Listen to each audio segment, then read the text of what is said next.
For me, it's all and only about freedom. For me, without freedom, there is no point in anything.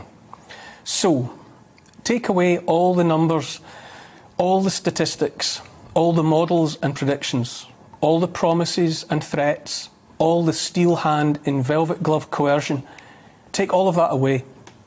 For me, it all boils down to something simple. I declare that I am a free man. I was born 54 years ago into a part of the world, just a relatively small part of the world, where I was taught that my freedom had been won for me by men and women who had fought and died to make it so.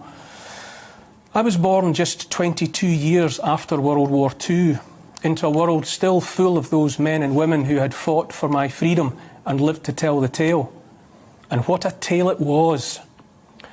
It had started with the sudden appearance of a force bent on tyranny. Of course, the sudden appearance was an optical illusion. In truth, that force had been on the rise and making plans for years before it was ready to pull the trigger. It's worth remembering that that force believed it was poised to make the world a better place, a glorious place. When that force started moving, it seemed nothing could or would stop it. And in the beginning of the fight to prevent the victory of that tyranny, it was a minority outgunned and shouted down by fellow citizens who felt deals might be struck with tyrants, that stood up and said no. English writer Mervyn Peake said, "To live at all is miracle enough." It's a good line. To live at all is miracle enough. And I've quoted it for years. But now I see that merely to live is not enough. Not nearly. A caged bird is alive, but without the freedom to fly in the limitless sky, it is denied everything that makes it a bird in the first place. To be alive is not enough. What matters is to live in freedom. A bird is such a fragile creature.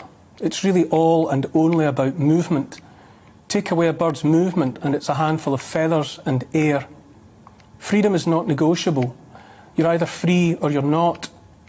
Freedom is not even safe. Those who've been imprisoned are often terrified of freedom, all those choices, all of that personal responsibility. This is why ex-cons often reoffend, so they can go back behind bars where it feels safer, out of harm's way. I have 3 children. They're growing up fast, teenagers all. Often I think I would like to keep them close by me forever, where I can stop them doing stupid things, dangerous things. If I kept them in the house, no stranger could hurt them. But that would be no life, not for them and not even for me. I would be their jailer and they would be my caged birds. As it happens, this past year and a half has let me see what happens to children kept safe in the house. It's not good. It's not good at all.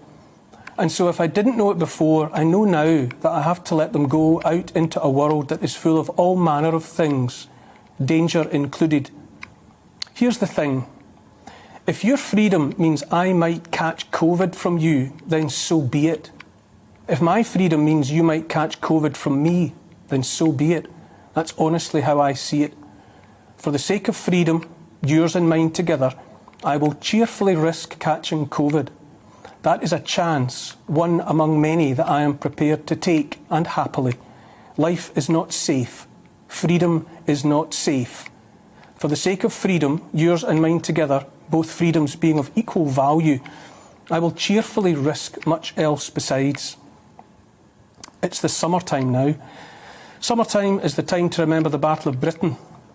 The part of the story that moves me most of all has Churchill in Uxbridge in the operations room of Number 11 Group, tasked with defending London and the South East. The sky above them is thick with fighter planes and bombers. Churchill asks Air Vice Marshal Keith Park about the reserves, how many planes and pilots he has as backup, ready to take the place of those already committed. "Every aircraft and man we have is in the air now," said Park. "There is no reserve." Those Spitfires and Hurricanes were piloted by men and also by boys not long out of school. They risked everything for freedom, mine and yours, the last full measure of devotion. I cannot be sure, but I don't think they fought and died so that a government might seize and hold that freedom like a deck of cards, dealing them out one by one to those deemed deserving. I think they fought for unconditional freedom for each man, woman and child. That's what I think. I've been reading about people calling other people who have chosen not to take the vaccine plague rats. I've read about people calling for those plague rats to be rounded up and locked away out of sight. There's another Battle of Britain being fought now.